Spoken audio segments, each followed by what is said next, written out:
Assalamualaikum warahmatullahi wabarakatuh. Perkenalkan, nama saya Mada Cincia dengan NPM G1A022022. Pada video kali ini, saya akan menjelaskan tentang perancangan kode etik profesi, tanggung jawab profesi, dan identifikasi pelanggaran etika di bidang IT. Pada video kali ini ada 6 pokok pembahasan. Yang pertama, pendahuluan. Kode etik adalah pedoman yang mengatur perilaku profesional untuk memastikan tindakan sesuai dengan prinsip moral, hukum, dan nilai masyarakat. Dalam profesi IT, kode etik sangat penting karena profesi ini memiliki tanggung jawab besar terhadap data, informasi, dan infrastruktur digital. Profesi seperti cyber security specialist memiliki peran krusial dalam melindungi data dan infrastruktur digital. Sesuai Undang-Undang Nomor 27 Tahun 2022 tentang Perlindungan Data Pribadi, mereka bertanggung jawab menjaga keamanan data secara etis dan sesuai hukum. Tujuan dari penulisan ini adalah merancang kode etik bagi cyber security specialist dengan prinsip kejujuran, pelindungan privasi, tanggung jawab sosial, dan kepatuhan hukum untuk menciptakan ekosistem digital yang aman dan terpercaya. Untuk pokok pembahasan yang kedua adalah kode etik profesi IT. Kode etik profesi IT adalah kumpulan pedoman moral dan aturan yang berfungsi sebagai acuan bagi para profesional bidang information technology untuk menjalankan tugasnya dengan profesionalisme, integritas, dan tanggung jawab sosial. Mengingat pesatnya perkembangan teknologi digital, tantangan etika yang dihadapi oleh para profesional IT semakin kompleks dan beragam. Berdasarkan prinsip ACM, Code of Ethics and Professional Conduct, berikut adalah rancangan kode etik profesi IT yang relevan dengan tantangan di era digital. Yang pertama, melindungi kepentingan publik.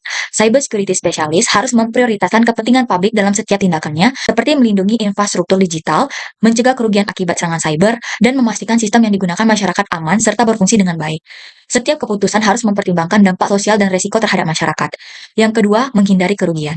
Semua tindakan harus bertujuan untuk mencegah kerugian pada individu, organisasi, atau masyarakat. Ini termasuk mencegah kerentanan sistem, pelanggaran data, atau ancaman fisik akibat kegagalan teknologi. Jika kerugian ini tidak dapat dihindari, profesional harus meminimalkan dampaknya dan memastikan adanya mitigasi risiko untuk masa depan. Yang ketiga, kejujuran profesional.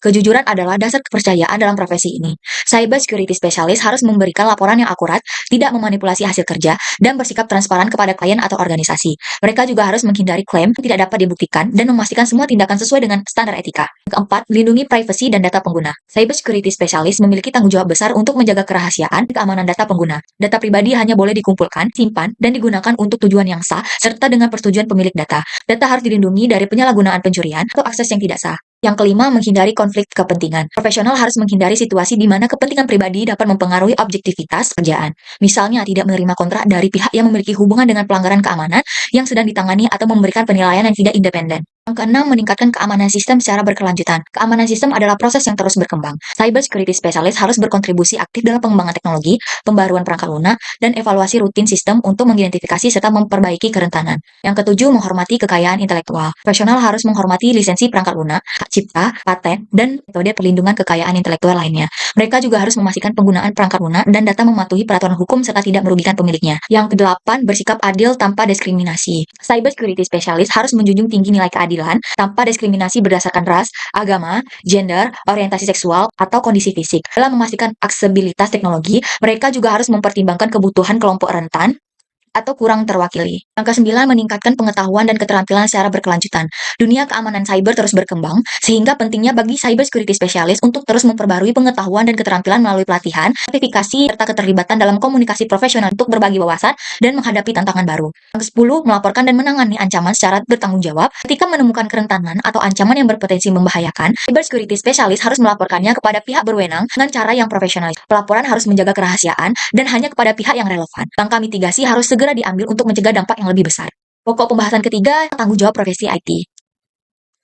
Dalam era digital yang semakin kompleks, peran cyber security specialist menjadi semakin krusial. Mereka tidak hanya bertanggung jawab untuk menjaga keamanan sistem informasi dan data organisasi dari ancaman yang terus berkembang, tetapi juga harus menjunjung tinggi standar etika profesional. Dalam menjalankan tugas, para profesionalis harus bertindak dengan integritas yang kuat, kejujuran yang absolut, dan kewaspadaan yang konstan. Mengacu pada ACM, Code of Ethics and Professional Conduct, sebagai panduan moral dan profesional, berikut adalah beberapa tanggung jawab utama yang harus dipenuhi oleh seorang cyber security specialist dalam peran mereka sebagai profesional IT. Pertama, berusaha keras mencapai kualitas tinggi baik dalam proses maupun produk kerja profesional. Cyber security specialist harus memastikan setiap tugas dilakukan dengan standar kualitas tinggi, masuk pengembangan strategi keamanan, implementasi kontrol yang efektif, dan mitigasi resiko. Ini mencakup kerja yang lintas departemen untuk mencapai tujuan keamanan yang sejalan dengan kebutuhan bisnis. Contohnya, melakukan simulasi serangan atau red teaming dan penilaian kerentanan sistem secara rutin untuk memastikan kesiapan sistem terhadap ancaman.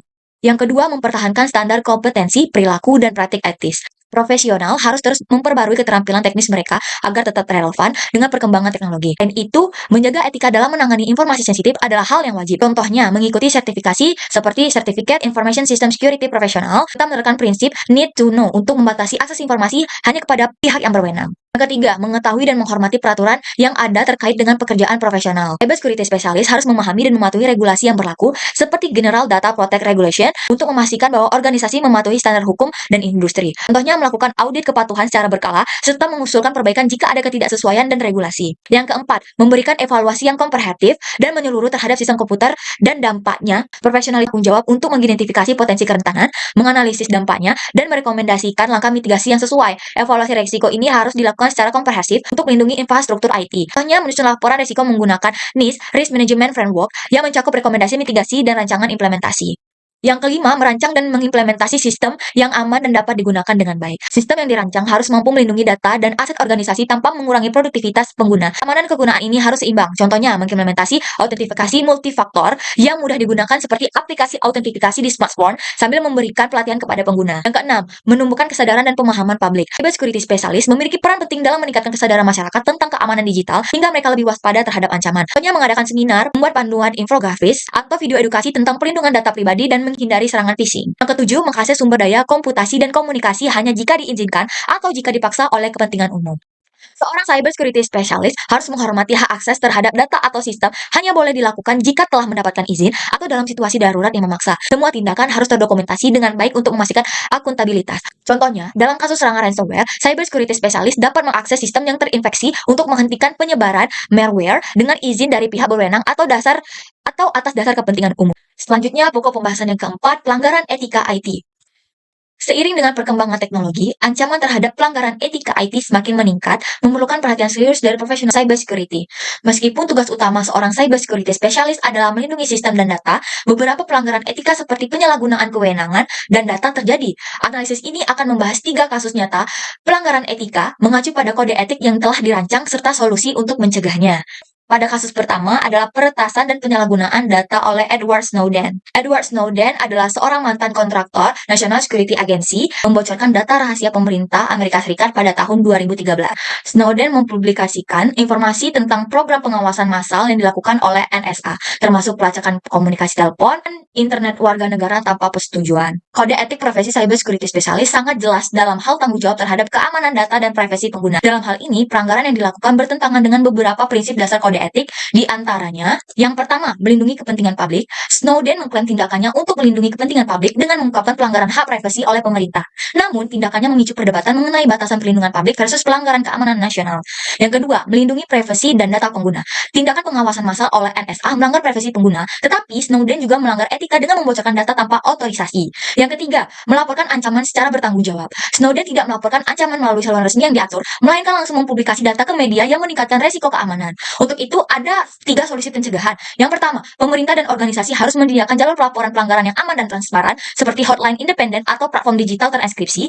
Mekanisme ini harus dirancang untuk melindungi kerahasiaan identitas pelapor, serta memastikan laporan ditangani secara cepat dan tepat. Yang kedua, meningkatkan kesadaran dan pelatihan etika bagi profesional keamanan cyber melalui program pelatihan berkala setidaknya 2 kali dalam setahun. Yang ketiga, membatasi akses individu terhadap data sensitif melalui prinsip last privilege. Implementasi dapat dilakukan dengan menerapkan sistem kontrol akses berbasis peran untuk mengatur siapa yang memiliki hak akses sesuai dengan kebutuhan tugas. Kedua adalah Cambridge Analytica. Cambridge Analytica adalah sebuah perusahaan konsultan publik secara tidak etis mengakses data pengguna Facebook tanpa izin mereka. Data tersebut digunakan untuk memanipulasi perilaku pemilihan dalam beberapa pemilu, termasuk pemilu Presiden Amerika Serikat tahun 2016. Kasus ini jelas melanggar beberapa prinsip dari kode etik profesi cybersecurity specialist, di antaranya yang pertama, melindungi privasi dan data pengguna. Perusahaan melanggar privasi dan mengakses data lebih dari 50 juta pengguna tanpa persetujuan. Kedua, menghindari konflik kepentingan. Perusahaan memanfaatkan data secara tidak etis untuk keuntungan politik tertentu, melanggar prinsip objektivitas. Yang ketiga, kejujuran profesional. Cambridge Analytica gagal memberikan transparansi mengenai cara mereka menggunakan data pengguna. Untuk itu, ada 3 solusi pencegahan. Yang pertama, platform seperti Facebook harus mengimplementasikan kontrol yang lebih ketat untuk akses data pihak ketiga, seperti mewajibkan audit pihak ketiga sebelum memberikan data akses. Selain itu, kebijakan pengguna data minimal harus diterapkan di mana pihak ketiga hanya diberikan data yang diperlukan untuk tujuan tertentu. Langkah ini dapat dipadukan dengan pemantauan secara berkala untuk memastikan kepatuhan terhadap aturan tersebut. Yang kedua, diperlukan regulasi yang lebih ketat mengenai penggunaan data. Yang ketiga, profesional IT harus menolak bekerja pada proyek yang melibatkan manipulasi data secara tidak etis. Pada kasus terakhir adalah ransomware WannaCry. Pada tahun 2017, serangan ransomware WannaCry menyerang lebih dari 200.000 komputer di seluruh dunia, termasuk sistem layanan kesehatan di Inggris. Pelaku mengeksploitasi kerentanan dalam sistem Windows yang tidak diperbarui untuk mengenkripsi data dan meminta tebusan. Hal tersebut melanggar kode etik yang telah ditetapkan. Yang pertama, melindungi kepentingan publik. Serangan ini secara langsung merugikan publik termasuk layanan kesehatan yang vital. Yang kedua, menghindari kerugian. Kegagalan organisasi untuk memperbarui perangkat lunak membuka peluang serangan ini, menunjukkan kurangnya upaya untuk menghindari kerugian. Yang ketiga, meningkatkan keamanan sistem secara berkelanjutan. Microsoft telah merilis pembaruan keamanan untuk mengatasi kerentanan, tetapi banyak organisasi gagal mengimplementasikannya. Untuk itu, ada 3 solusi dari kasus ini. Yang pertama, mereviskan kebijakan pembaruan perangkat lunak secara berkala dan otomatis dengan menetapkan jadwal pembaruan mingguan yang terintegrasi dalam sistem. Selain itu, organisasi dapat mengimplementasikan notifikasi otomatis untuk pengguna guna mengingatkan mereka tentang pembaruan manual jika sistem otomatis tidak tersedia. Yang kedua, melakukan pelatihan keamanan cyber untuk meningkatkan tingkat organisasi. Yang ketiga, menyediakan sistem cadangan data yang aman untuk memitigasi dampak serangan ransomware. Dari ketiga kasus tersebut menunjukkan bahwa pentingnya kepatuhan terhadap kode etik profesional dalam bidang IT, terutama cybersecurity specialist. Dengan memprioritaskan kepentingan publik, menjaga privasi, dan meningkatkan keamanan sistem secara berkala, pelanggaran serupa dapat dicegah di masa depan. Organisasi dan profesional juga perlu bekerja sama untuk menciptakan lingkungan yang transparan dan bertanggung jawab dalam pengelolaan teknologi. Dari analisis yang dilakukan, dapat disimpulkan bahwa kode etik profesi IT, khususnya bagi cybersecurity specialist, adalah landasan moral dan profesional yang sangat penting untuk menghadapi tantangan etika di era digital. Kode etik ini tidak hanya membantu memastikan bahwa profesional IT bertindak dengan integritas dan tanggung jawab, tetapi juga mencegah terjadinya pelanggaran seperti penyalahgunaan data, konflik kepentingan, dan ketidakjujuran dalam pekerjaan. Ketiga kasus yang dianalisis yaitu Edward Snowden, Cambridge Analytica, dan ransomware WannaCry menggambarkan bagaimana pelanggaran kode etik dapat berdampak besar terhadap privasi, keamanan, dan kepercayaan publik. Hal ini menekankan pentingnya prinsip-prinsip seperti melindungi kepentingan publik, menjaga privasi, dan meningkatkan keamanan sistem secara berkelanjutan. Selain itu, regulasi seperti Undang-Undang Perlindungan Data Pribadi menjadi kerangka kerja penting yang memperkuat pelindungan data dan akuntabilitas profesional di bidang IT. Untuk memastikan penerapan kode etik yang efektif dan penguatan tanggung jawab profesi di bidang IT, terutama bagi cybersecurity specialist, diperlukan langkah strategis dan terstruktur. Organisasi harus mengadopsi kode etik yang relevan seperti prinsip ACM Code of Ethics dan memberikan pelatihan rutin agar staf memahami dan menerapkannya. Profesional IT juga perlu meningkatkan kompetensi melalui pelatihan dan sertifikasi dengan fokus pada studi kasus nyata untuk mengasah pemahaman etika. Mekanisme pelaporan pelanggaran harus aman dan mendukung kerahasiaan pelaporan untuk mendorong keberanian melapor pelanggaran. Audit berkala terhadap sistem keamanan dan kepatuhan kode etik perlu dilakukan untuk mencegah potensi pelanggaran. Pemerintah, organisasi, dan komunikasi profesional harus bekerja sama untuk menyusun regulasi yang lebih ketat dan relevan terkait keamanan data. Selain itu, edukasi para staf internal dan masyarakat luas tentang pentingnya privasi dan keamanan data sangat diperlukan untuk meningkatkan kesadaran dan akan tanggung jawab profesi dan hak digital. Dengan langkah ini, penerapan kode etik dan tanggung jawab profesi dapat ditingkatkan, menciptakan lingkungan digital yang aman, etis, dan dapat dipercaya. Itu saja penjelasan dari saya. Terima kasih. Wassalamualaikum warahmatullahi wabarakatuh.